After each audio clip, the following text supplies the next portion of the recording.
안녕하십니까. 안종현입니다. 대법원 판례 해설입니다. 23-27,831호 배당 이 사건은 대전지방법원 관내 경매 물건과 관련된 사건입니다. 본 사건은 칠판에 의해서 1차 설명을 드리고 경매 정보지에 의한 2차 설명을 드린 후에 대법원 판결 요지 설명으로 마무리를 짓고자 합니다. 먼저 칠판에서 말씀을 드리도록 하겠습니다. 자, 이 사건 보시니까 칠판을 보시지요. 원고가 임차인입니다. 이분 대학력 있는 임차인이에요. 피고들입니다. 피고들. 피고가 많아요. 4명인데 가압류권자들입니다. 가압류권자들이 피고들아 이렇게 나와 있고요. 이 사건은 보니까 선을 쭉 하나 긋겠습니다. 원고 임차인이 2008년 9월 10일 날 본건 아파트를 임대차 계약 체결하면서 전입신고하고 확정일자를 받아버렸어요. 그리고 전세보증금은 얼마? 8천만 원 이렇게 돼 있거든요.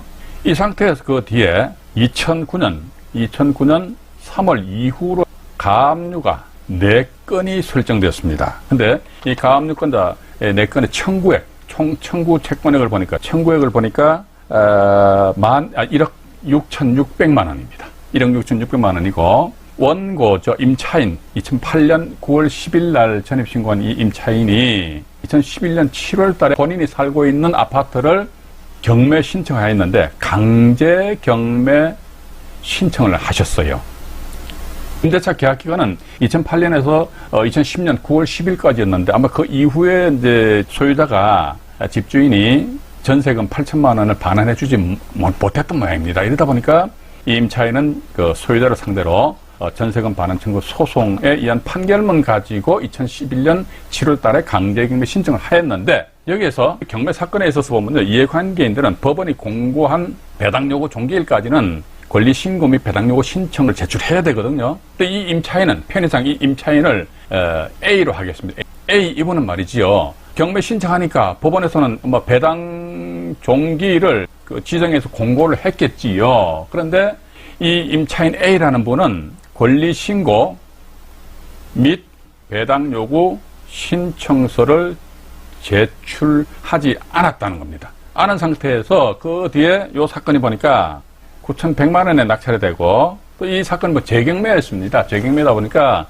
전 경매 사건에 있어서 입찰 보증금 몰수된 입찰 보증금 그 마이너스 빼기 경매 집행비용을 뺀 순수한 배당 금액이 한 9,600여만 원 정도 됐습니다.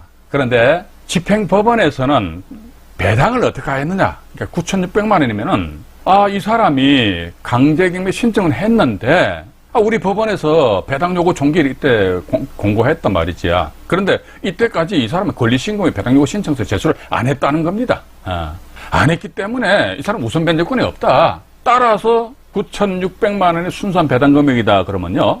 안분 비례배당으로 나아갑니다. 가압류는 일반 채권자거든요. 일반 채권자이다 보니까 우선 변제권이 없습니다. 또한 마찬가지 이 임차인은 배당 요구를 안 했기 때문에 우선 변제권이 없다는 거예요. 그러다 보니까 가압류 청구 채권액이 1억 6,600만 원이고 이 임차인 이분의 전세 보증 금액이 8천만 원입니다.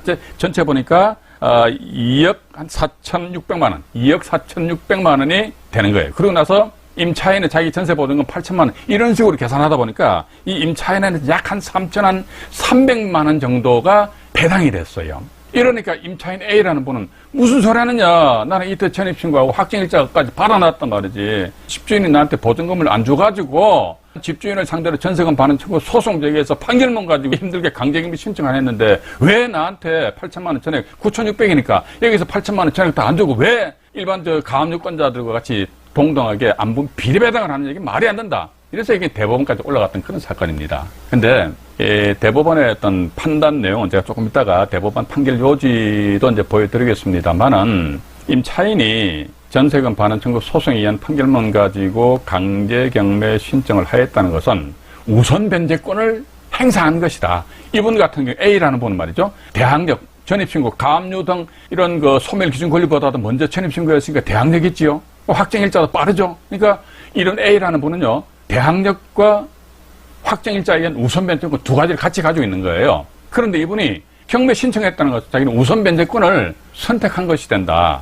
그렇기 때문에 임차인한테 3,300만 원 줄 것이 아니고 9,600만 원에서 이분의 전세금 8천만 원 전액을 다 지급을 해라 라는 것이 대법원의 판단입니다. 자, 제가 이 사건을 여러분들한테 소개시켜드리는 이유는 뭐냐, 그러니까 혹시 나중에 대항력 있는 임차인이 있는 그런 물건에 입찰 들어가셨습니다. 그런데 법원에서 배당표 잘못 작성할 수도 있습니다. 대법원 홈페이지 방문하셔가지고 판결문 검색하는欄에다가요, 배당2의 이렇게 표시해서 입력을 해가지고 검색을 해보십시오. 배당2의와 관련된 대법원 판결 상당히 많습니다. 집행법원에서 배당표를 잘못 작성할 수도 있는 거예요. 자, 이렇듯이 대항력 있는 임차인이 있는데 이 사람 8천만 원 다 받아가야 되는데 3,300만 원 배당 받네?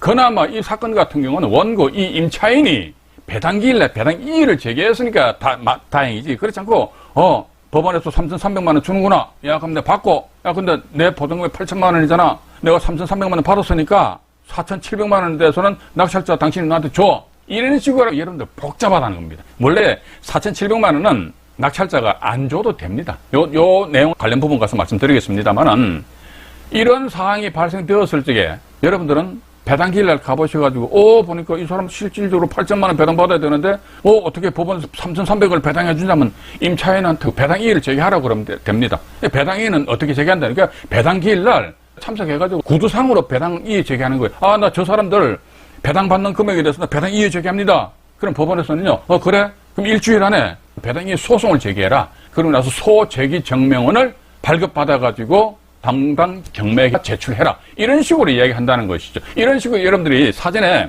조치를 취하셔야지만 좀 덜 복잡한 그런 사태가 발생된다는 것입니다. 그럼 이어서요, 경매 정보지에 의해서 개략적으로 또 말씀을 드리도록 하겠습니다.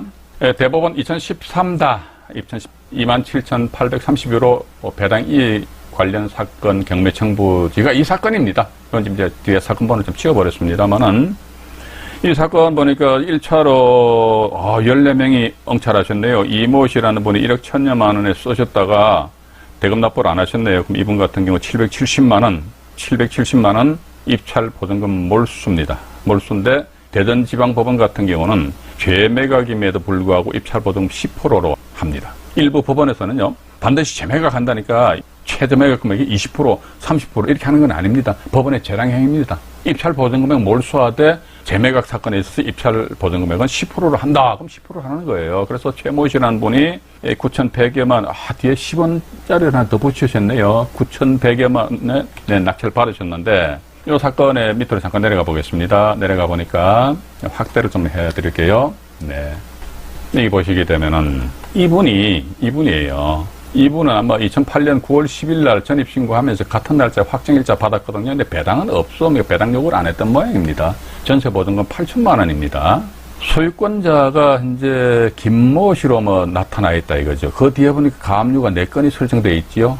이 가압류 4건의 청구 금액이 1억 6,600만 원인데 등기부등본상의 청구 금액은 1억 6,600으로 나와 있다 손치더라도 이 금액보다도 많을 수도 있고 이 금액보다 작을 수도 있습니다. 어쨌든 법원에서는 배당표를 작성하면서 이분이 배당 요구 안 했다 이거지. 배당 요구 안 했기 때문에 확정일자에 의한 우선 면제권이 없다 이거지요. 그럼 당신은 강제경매 신청한 채권자의 지위이다. 채권자는 일반 채권자입니다. 일반 채권자이기 때문에 이 위에 있는 가압류권자들하고 동등하다 이거지. 동등하기 때문에 배당할 금액 대비해가지고 각자 채권액 아니십니까? 이게 다 합쳐야 됩니다. 이게 다 합치게 되면 아마 2억 4,600만 원 정도 나올 것 같아요. 그러고 나서 당신 받을 금액이 얼마지? 8천만 원이지? 8천만 원. 이렇게 하는 거예요. 이렇게 하니까 결과는 한 3천여만 원 정도가 이제 배당이 되니까 이분이 무슨 소리 하느냐. 내가 배당 요구를 안 했다 손치더라도 강제경매 신청했다는 것은 대항력과 확정일자에 의한 우선 변제권 두 가지를 같이 겸비를 하고 있는데 내가 우선 변제권이라는 권리를 행사를 했다. 이게 행사를 했기 때문에 나한테 배당을 해줘라. 라는 배당 이 사건이었다는 것입니다. 네. 사건 내역입니다. 제가 조금 전에 칠판에서 말씀을 드렸습니다만은 2008년 9월 11일 원고 임차인입니다. 전입신고 및 확정일자 보증금 8천만 원입니다. 임대차 계약 체결을 했거든요. 원고는 임대차 계약 기간이 만료된 후에 집주인이 전세금을 반환해 주지 않았던 모양입니다. 이러다 보니까 소유자를 상대로 해서 보증금 반환 소송을 제기해서 판결문으로 이 대전지방법원 이 경매 사건입니다. 강제경매 신청을 하셨어요. 세 번째 보니까 집행법원은 원고 임차인입니다. 배당 신청을 하지 않았다는 것을 이유로 경매 부동산의 가압류권자, 가압류권이 4건이 있었다고 그랬습니다. 가압류권자들과 각자 채권액별 안분 비례 배당을 실시해가지고 원고가 원래 자기 전세금 8천만 원이란 말이지요. 그런데 3,300여만 원이 배당이 되자 배당 1을 원고 측에서는 제기하였다는 것입니다. 이게 사건 내역입니다. 그러면 대법원의 판결 요지를 보시지요. 대법원 2013다 27,831호 배당이 판결 요지입니다. 대항력과 우선 변제권을 모두 가지고 있는 임차인이 이분은 소멸 기준 권리보다도 먼저 전입신고하고 먼저 확정일자를 받았단 말이죠. 그러다 보니까 대항력 가지고 있는 거예요. 그 다음 또 우선 변제권, 확정일자에 의한 우선 변제권을 가지고 있는 겁니다. 보증금을 반환받기 위하여 보증금 반환 청구 소송의 확정 판결로, 판결문이죠. 임차주택을 강제경매 신청하였다면 이렇게 나옵니다. 여기 보니까 우선 변제권을 행사한 것으로 보아야 하고, 이게 포인트인 것 같아요. 우선 변제권을 행사한 것으로 보아야 하고, 이 경우에 배당 요구 종기까지 별도로 배당 요구를 하여야 하는 것은 아니다. 우선 변제권을 행사한 것으로 보기 때문에 굳이 법원이 공고한 배당 요구 종기일까지 권리신고 및 배당 요구 신청서를 제출할 필요는 없다라는 것이 대법원의 판단이었습니다. 대법원 2013다 27,831호 배당 2 사건 관련해서 말씀드렸습니다. 구독과 좋아요, 알람 설정 해주시면 대단히 저에게 힘이 됩니다. 자, 이상 안종현이 말씀드렸습니다. 네, 고맙습니다.